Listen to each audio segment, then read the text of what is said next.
Hello everyone, मैं doctor प्रगति गुप्ता और आज इस वीडियो में हम डिस्कस करने वाले हैं हाइड्रोनेफ्रोसिस क्या होता है, किस कारण से होता है और कैसे हम इसे करेक्ट कर सकते हैं। उसका मतलब होता है किडनी में सूजन आना। तो ये कई कारणों से होता है। अगर आपकी किडनी से ब्लैडर तक, यूरिनरी ब्लैडर तक यूरिन ढंग से पास नहीं हो पा रहा है, उस पैसेज के अंदर किसी भी कारण से कोई ऑब्स्ट्रक्शन आ रही है, वो ब्लॉकेज हो सकती है किडनी स्टोन की वजह से, कोई गांठ हो सकती है, ट्यूमर हो सकता है, या कभी कभार बचपन से ही जब आप पैदा हुए हैं कॉन्जेनाइटल ब्लॉकेजेस के साथ पैदा होते हैं, मतलब वहाँ की कोई नली में दबाव बना था, माँ के पेट में ही जब बेबी बन रहा था उस समय ही वो चेंजेस आ गए थे। या फिर कभी कभार क्या देखने को मिलता है, आपको लॉन्ग टर्म यूटीआई रहा, यूरिनरी ट्रैक्ट इन्फेक्शंस बने, इन्फ्लेमेशन वहाँ पर आई, सूजन आई, जिसके कारण से बैक प्रेशर क्रिएट हुआ और आपकी किडनीज के अंदर स्वेलिंग देखने को मिल जाती है। प्रेगनेंसी के अंदर हाइड्रोनेफ्रोसिस होना ये भी एक नॉर्मल कंडीशन देखने को मिल जाती है मैक्सिमम केसेस में, बट जैसे ही डिलीवरी होती है ये सॉल्व हो जाती है।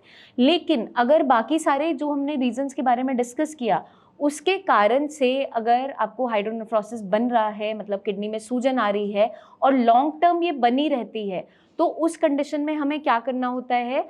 अगर हम हाइड्रोनेफ्रोसिस को इनिशियल स्टेज में ही, मतलब 28 डेज के अंदर ही सॉल्व कर देते हैं, तो आगे आपके किडनीज पे इम्पैक्ट नहीं आता। स्पेशली स्टोन के केसेस के अंदर, जब भी आपकी किडनीज में कोई स्टोन बनते हैं, मान लीजिए आपकी पेशाब की नली के अंदर वो फंस गया, ब्लैडर के अंदर वो फंस गया, डॉक्टर्स मोस्टली क्या कहते हैं, 28 डेज से ऊपर हम वेट नहीं करते। हमें अगर सर्जिकल प्रोसीजर करना पड़ता है तो सर्जरी की जाती है, वहीं अंदर फंसा हुआ रहेगा तो आपके किडनीज पे और ज़्यादा डैमेज आता चला जाता है। इसलिए हमेशा एक किडनी फंक्शन टेस्ट करवाया जाता है, यूरिन का जांच करवाया जाता है और डिसाइड किया जाता है कि अब हमें सर्जरी करने की नीड है या नहीं।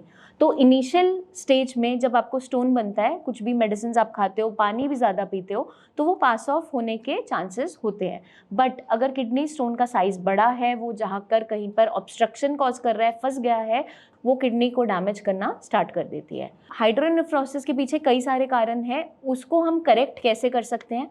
तो अगर आपकी किडनीज में स्टोन है, उसे हम करेक्ट कैसे कर सकते हैं। आप पानी की मात्रा बढ़ा दीजिए, आप मेडिसिन ले सकते हैं ताकि वो पास ऑफ हो जाए। या फिर अगर कॉन्जेनाइटल ब्लॉकेज है, मतलब कोई आपका पीयूजे ऑब्स्ट्रक्शन है, या फिर आपके रिफ्लक्सेस होते हैं, मतलब पेशाब पीछे की तरफ रिफ्लक्स हो रहा है, आपका यूरेटर से पास नहीं होके ब्लैडर में नहीं आ पा रहा है, उस कंडीशन में कभी कभार स्टंटिंग की जाती है, सर्जरीज होती है, तो आपको अकॉर्डिंगली उस पर एक्शन लेना होता है। अगर यूटीआई बहुत लंबे टाइम से परसिस्ट कर रहा है तो उसका इलाज through the help of antibiotics, अपने फ्लूइड का इंटेक बढ़ाकर आपको करना होता है, ताकि बार बार ये कंडीशन तैयार ना हो और हाइड्रोनेफ्रोसिस परमानेंट किडनी डैमेज में कन्वर्ट ना हो।